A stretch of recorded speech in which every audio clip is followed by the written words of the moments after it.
నేను కూడా love failure. అప్పుడు ఏమైందంటే నేను లోకంలో ప్రేమను వెతుక్కున్నాను. మనుషుల్లో ఉంటుంది ప్రేమ, శాశ్వతంగా ఉంటుంది అది అని చెప్పి. కానీ దేవుడు వాక్యం ద్వారా నాతో మాట్లాడాడు, నీ దేవుడైన యెహోవాను నేనే అని. అంటే ఫస్ట్ నుంచి నేను ఏమనుకునేదాన్ని, అల్లానే దేవుడని నమ్మేదాన్ని. చిన్నప్పటి నుంచి కూడా నా పేరెంట్స్ అదే నేర్పించారు కాబట్టి నేను అదే అనుకునేదాన్ని. కానీ ఫస్ట్ నాకు దేవుడు క్లారిఫికేషన్ ఏమిచ్చాడంటే, నీ దేవుడైన యెహోవాను నేను. బైబిల్లో ఉన్న దేవుడు నిజమైన దేవుడు అని నాకు క్లారిఫికేషన్ ఇచ్చాడు.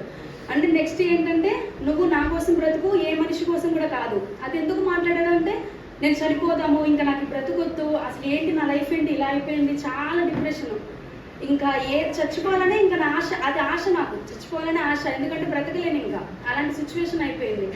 అప్పుడు దేవుడు వాక్యం ద్వారా అలా మాట్లాడినప్పుడు, ఓ నిజమైన దేవుడా, క్రిస్టియన్స్ ఇంతగా నమ్ముతారు కదా జీసస్ని, చనిపోయారు అని చెప్పి చరిత్ర కూడా చెప్తుంది అని అంటారు.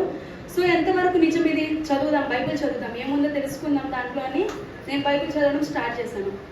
అప్పుడు దేవుడు వాక్యం నాకు చాలా బాగా నచ్చింది. అంటే ఎలా అంటే, నిజమైన ప్రేమ అని ఏంటనేది తెలిసింది నాకు బైబిల్ వాక్యంలో. నిజమైన దేవుడు ఎవరు, అసలు దేవుడు మనిషిని ప్రేమిస్తున్నాడా, మనుషుల్ని ప్రేమించుకోవడం అనేది ఒక అనుకోవచ్చు మనిషి అని చెప్పి, బట్ దేవుడు మనిషిని ప్రేమించడం ఏంటి నేను ఎక్కడ వినలేదు. అది ముస్లింలో కూడా నేను వినలేదు. ఒక రిస్ట్రిక్షన్ ఉంటుంది. ఎలా అంటే, మనం దేవుడికి సేవలు చేసుకోవాలి, దేవుడికి ఇది చేయాలి, అది చేయాలి, మనమే చేయాలి దేవుడి కోసం అని చెప్పి.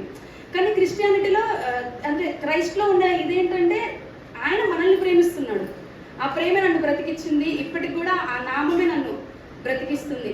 యేసు నిజమైన దేవుడు కాకపోతే నాకు ఇప్పుడు ఈ జీవితం వద్దు, ఇప్పటికి కూడా వద్దు, అదే అనిపిస్తుంది నాకు. ఎన్నో శోధనలు, ఎన్నో బాధలు దేవుడిని నమ్ముకున్న తర్వాత కూడా నాకు వచ్చాయి, నా ఫ్యామిలీ నుంచి కానీ అలా. బట్ దేవుడు నాకు ప్రతి విషయంలో స్టాండ్ తీసుకుని నా కోసం నిల్చున్నాడు దేవుడు.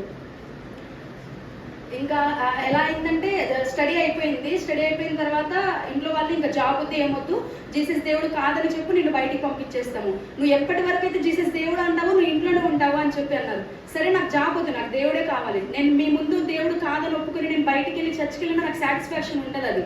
ఎందుకంటే నేను మా పేరెంట్స్ ముందు నేను నిల్చోవాలి దేవుడి కోసం, వాళ్ళ ముందు నేను స్టాండ్ తీసుకోవాలి అని చెప్పి, లేదు జీససే నిజమైన దేవుడు, నేను దానికోసం స్టాండ్ తీసుకుంటాను అని అలా వాళ్ళ ముందు అలా ఉన్నాను. దేవుడు నా జీవితంలో ఎన్నో కార్యాలు చేశాడు, అది ఊహలకు అందనివి అసలు.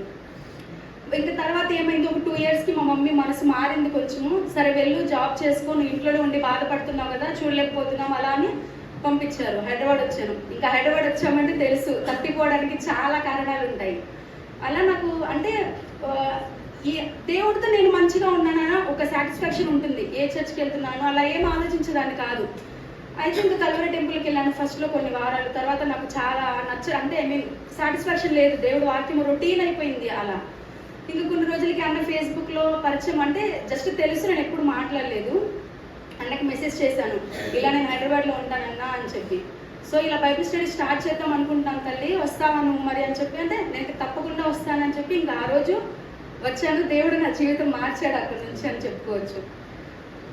వాక్యం ద్వారా చాలా బలపడుతున్నాను. అక్క వాక్యము ఎవ్రీ సండే, అంటే నాకు అర్హత లేదు అసలు, ఇలా నిల్చోడానికి కూడా నేను అర్హురాలిని కాదు అనిపిస్తుంది.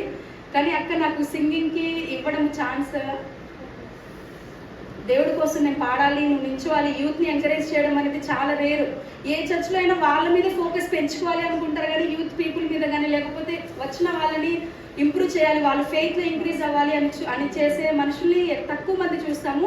అందులో మా అన్న వదిన అని చెప్పుకోవడానికి చాలా సంతోషం అనిపిస్తుంది. ఒక ఫ్యామిలీ మెంబర్లా చూస్తారు, నా ఫ్యామిలీ నన్ను మిస్ అవ్వట్లేదు అనిపిస్తుంది. ఎందుకంటే వాళ్ళు ఒక అమ్మ నాన్నలా నన్ను చూసుకుంటారు, ప్రతి విషయంలో ప్రతి దాంట్లో నాతో మాట్లాడతారు, నన్ను ఫెయిత్లో ఇంక్రీజ్ చేస్తారు మంచిగా అలా. సో వాయ్ ఇంటర్నేషనల్ చర్చ్ మిషన్ పెద్దగా అవ్వాలని అందరం కోరుకుంటున్నాము. నా ఫ్యామిలీ సాల్వేషన్ కోసం ప్రేర్ చేయండి. మా చర్చ్ ఇంకా ఎంతో మందికి ఆశ్రయంగా ఉండాలి, దేవునికి మహిమకరంగా ఉండాలని ఆశపడుతున్నాము. మీ అనుదిన ప్రార్థనలు మమ్మల్ని జ్ఞాపకం చేసుకున్నామని. దేవునికి మహిమ కలుగును గాక. ఆమేన్.